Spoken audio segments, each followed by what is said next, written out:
Assalamualaikum warahmatullahi wabarakatuh.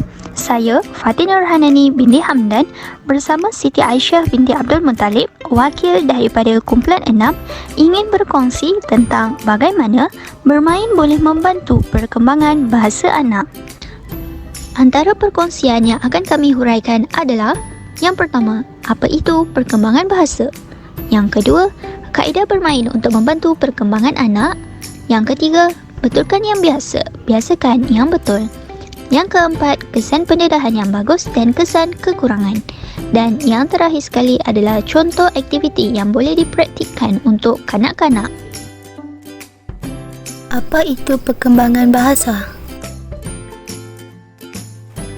Perkembangan bahasa ialah proses kanak-kanak memahami dan berkomunikasi semasa peringkat awal kanak-kanak. Kaedah bermain untuk membantu perkembangan bahasa anak-anak.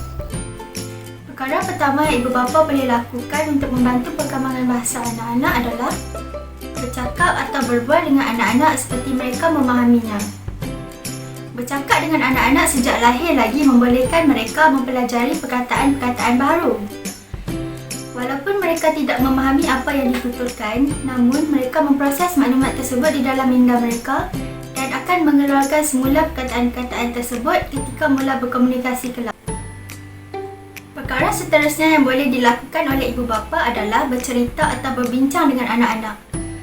Perkara yang boleh dibincangkan adalah mengenai perkara yang berlaku dalam kehidupan seharian.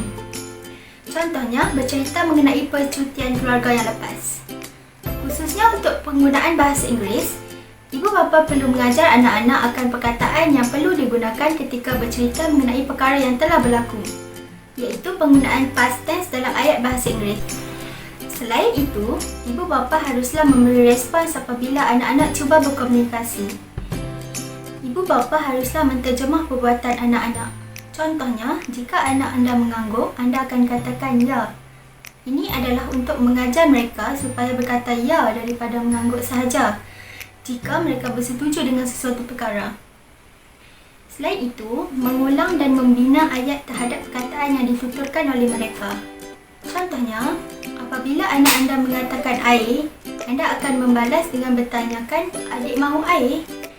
Di samping itu, membaca juga dapat membantu dalam perkembangan bahasa anak-anak.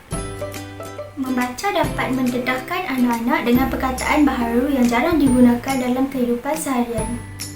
Contohnya, anak-anak membaca buku yang menceritakan tentang kehidupan seekor zirafah. Dan dalam buku tersebut ada menekankan bahawa zirafah adalah seekor haiwan herbivor. Kita jarang menyebut perkataan herbivor dalam kehidupan seharian. Bukan itu sahaja, membaca juga akan mendedahkan anak-anak kepada perkataan dan struktur bahasa atau ayat yang betul. Ini kerana kita bercakap mengikut dialek. Contohnya, dalam dialek utara, sudu disebut camca. Aktiviti seterusnya yang boleh membantu perkembangan bahasa anak-anak adalah menyanyi. Penggunaan lirik lagu yang mudah dan menarik membolehkan anak-anak mengenal pelbagai perkataan dan ayat yang baharu walaupun tidak mengetahui maknanya.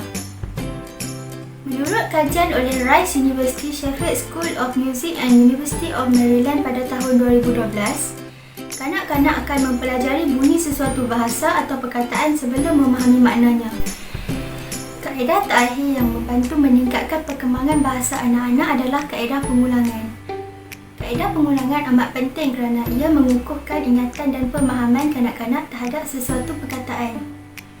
Kanak-kanak akan cepat memahami satu perkataan apabila mendengarnya secara berulang kali. Contohnya, ibu bapa ingin mengenalkan anak-anak dengan gajah. Ibu bapa boleh berkata, ini gajah. Gajah tinggal di hutan. Gajah sangat besar. Betulkan yang biasa, biasakan yang betul. Apakah tugas ibu bapa dalam membantu meningkatkan perkembangan bahasa anak-anak?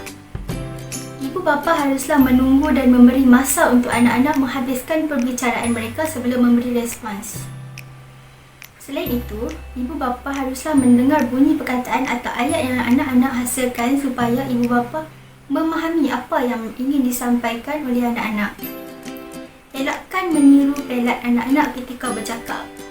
Sebaliknya, sentiasa menolong anak-anak untuk melengkapkan ayat yang ingin mereka sampaikan dalam bunyi yang betul. Ibu bapa juga haruslah sentiasa bertanyakan soalan yang sesuai sewaktu berinteraksi dengan anak-anak. Dan pastikan anak-anak faham dengan soalan tersebut agar mereka dapat memberi respon. Seterusnya adalah kesan yang baik bagi pendedahan bahasa kepada kanak-kanak dan kesan apabila kekurangan pendedahan bahasa kepada kanak-kanak.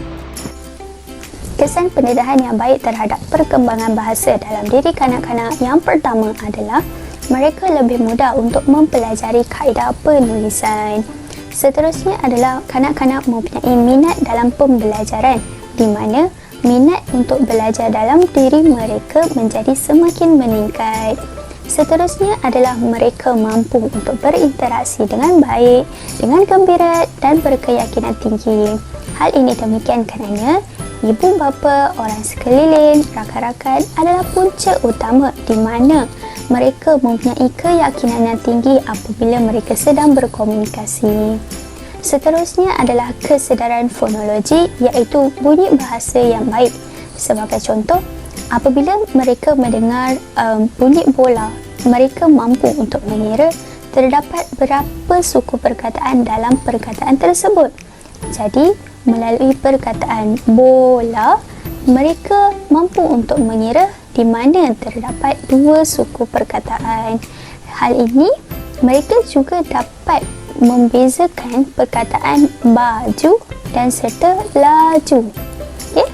Okey, seterusnya adalah pemahaman bahasa yang baik di mana mereka boleh mengenal objek serta mendengar arahan yang diberikan kepada mereka. Oleh hal ini demikian, ibu bapa perlulah mendidik mereka sejak kecil lagi supaya mereka mampu untuk menerima arahan-arahan yang diberi. Sebagai contoh, kita boleh menjaga etika pemakanan semasa di dalam rumah maupun di mana-mana. Selain itu, kita juga boleh mengajar adab kepada mereka di mana apabila selesai sahaja makan, mereka perlu membawa pinggan tersebut ke dapur dan basuh serta letakkannya di dalam sinki. Dan yang terakhir adalah mereka mempunyai pertuturan yang lebih lancar apabila mereka diberi pendedahan. Jadi, apakah kesan apabila kanak-kanak kurang diberikan pendedahan dalam perkembangan bahasa dalam diri mereka? Yang pertama adalah mereka akan menghadapi kesukaran untuk menguasai teknik membaca dan menulis. Ini akan menyebabkan kanak-kanak sukar untuk mengeja serta membaca dan secara tidak langsung mereka tidak akan faham apakah perkataan tersebut. Seterusnya adalah mereka akan kecelaruan bahasa pertuturan di mana pertuturan bahasa di rumah dan di luar mungkin mereka berjumpa dengan orang lain, pertuturan bahasa tersebut adalah tidak sama. Jadi mereka akan berasa celaru tentang pertuturan yang berbeza. Seterusnya adalah mereka akan menjadi kurang bermotivasi untuk belajar dan secara tidak langsung apabila mereka kurang bermotivasi untuk belajar, mereka akan mudah untuk menyerah kalah. Seterusnya adalah percakapan kanak-kanak akan menjadi kurang lancar dan tersekat-sekat. Ini menyebabkan mereka tidak mempunyai keyakinan yang tinggi dan punca utama perkara ini terjadi adalah orang sekeliling maupun ibu bapa maupun orang lain adalah kurang berkomunikasi dengan anak-anak tersebut. Dan yang seterusnya adalah mereka tidak mengikuti arahan dengan baik ataupun mengabaikan arahan yang diberikan kepada mereka. Ini adalah kerana ibu bapa tidak mendidik sejak usia muda lagi bagi kanak-kanak tersebut dan mereka mengendahkan perkara tersebut dan menganggap perkara itu adalah remeh dan perkara itu adalah hanya sia-sia. Dan yang akhir sekali ialah mereka akan lebih cenderung untuk menjadi lebih pendiam dan mereka sukar untuk mengikuti perbualan bersama orang lain maupun rakan-rakannya dan ibu bapa dan orang sekeliling. Dan ini akan menyebabkan lama kelamaan boleh membawa kepada masalah kurang keyakinan yang tinggi. Ini kerana mereka tidak mampu untuk berkomunikasi antara satu sama lain dengan baik dan gembira. Yang terakhir sekali adalah aktiviti dan permainan yang boleh dilakukan untuk kanak-kanak. Yang pertama adalah melalui permainan tradisional. Sebagai contoh, boleh melalui permainan ting-ting. Permainan ting-ting ini dapat meningkatkan kemahiran motor dan menguatkan lagi otot-otot dalam badan. Melalui permainan ting-ting ini, kita boleh mempelbagaikan bentuk lompatan dengan mempelbagaikan arahan, seperti apabila selepas melompat, mereka perlu berlari dan menyebut huruf vokal ketika berlari, dan selepas itu mereka boleh jalan mengiring dan sebagainya. Yang seterusnya adalah mereka boleh melakukan melalui aktiviti kenali warna. Selain itu adalah ibu bapa boleh membaca buku bersama anak-anak. Ibu bapa boleh bercerita bersama anak-anak supaya anak-anak boleh berimajinasi dan menghayati penceritaan tersebut. Sebagai contoh, ibu bapa boleh menceritakan kepada kanak-kanak tentang sang kancil dengan buaya, sang kancil dengan harimau dan sebagainya. Penceritaan night story juga dapat membantu kanak-kanak dalam berimajinasi. Dan yang terakhir sekali adalah penerapan etika dan adab. Penerapan etika dan adab ini merupakan perkara yang penting dan wajib dilakukan oleh ibu bapa untuk mendidik anak-anak untuk menjadi insan yang lebih baik. Sebagai contoh, ibu bapa boleh mengajar anak-anak untuk mengangkat dan mencuci pinggan selepas makan dan meletakkan semula ke dalam sinki. Seterusnya, ibu bapa juga boleh mengajar kanak-kanak supaya tidak menyampuk perbualan orang tua apabila orang tua sedang berkomunikasi dengan orang lain. Dan yang terakhir sekali adalah ibu bapa boleh mengajar anak-anak untuk membaca doa sebelum dan selepas makan. Bismillahirrahmanirrahim. Allahumma ij'alhu sahihan kamilan wa akilan hadikan wa aliman amilan.